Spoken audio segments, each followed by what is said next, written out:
Dear friends, ഇത് നല്ലൊരു നാടൻ കറിയുടെ റെസിപ്പിയാണ്. ചക്കക്കുരുവും മുരിങ്ങക്കയും മാങ്ങയും കറി വെച്ചത്. ചക്കക്കുരുവും മുരിങ്ങക്കായും മാങ്ങയെല്ലാം വൃത്തിയാക്കി കഴുകി വെച്ചിരിക്കുന്നതാണ്. ആവശ്യത്തിന് പച്ചമുളകും എടുത്തിട്ടുണ്ട്. ഇനി ഒരു കുക്കറിലേക്ക് നമുക്ക് ആ ചക്കക്കുരു ഇട്ട് കൊടുക്കാം.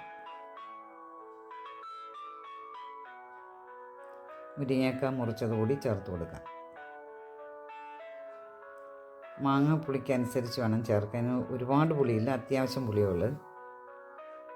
എരിവിനാവശ്യമായിട്ടുള്ള പച്ചമുളകും ചേർത്ത് കൊടുക്കാം. കുറച്ച് വെള്ളമോടെ ഒഴിക്കാം.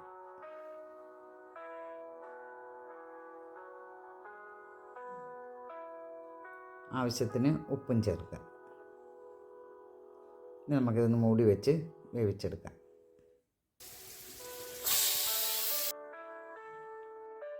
ഇനി അരപ്പിന് ആവശ്യമായിട്ട് കുറച്ച് തേങ്ങ എടുത്തിട്ടുണ്ട്, ഒരൽപ്പം ജീരകവും കുറച്ച് മഞ്ഞൾപ്പൊടി.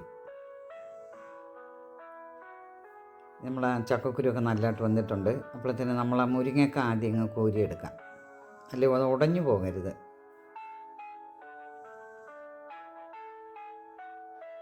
ഇനി നമുക്ക് ആ ചക്കക്കുരു ഒന്ന് നല്ലതുപോലെ ഉടച്ചിട്ട് ഇതിലേക്ക് ചേർത്ത് കൊടുക്കാം. ഇടയ്ക്ക് 1-2 എണ്ണമൊക്കെ കിടക്കണം ഇങ്ങനെ. ഇനി നല്ലതായിട്ട് അരച്ച അരപ്പ് കൂടി ഇതിലേക്ക് ചേർത്ത് കൊടുക്കണം. അതുപോലെ ഒന്ന് ഇളക്കി യോജിപ്പിക്കാം.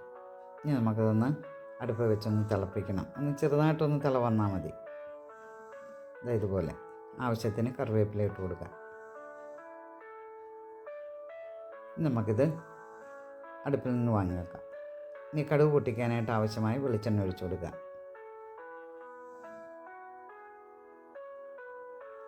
ഒരു ടീസ്പൂൺ കടുക് ഇട്ട് കൊടുക്കാം. കുറച്ച് ഉള്ളി ചേർക്കാം. ഒരു 3 വറ്റൽമുളക് കൂടി ചേർത്ത് കൊടുക്കാം.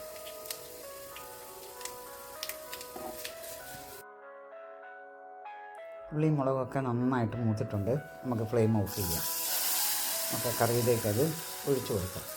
ചോറിന് കൂട്ടാൻ നല്ലൊരു കറിയാണ്. നിങ്ങളെല്ലാവരും ഒന്ന് ഉണ്ടാക്കി നോക്കുക.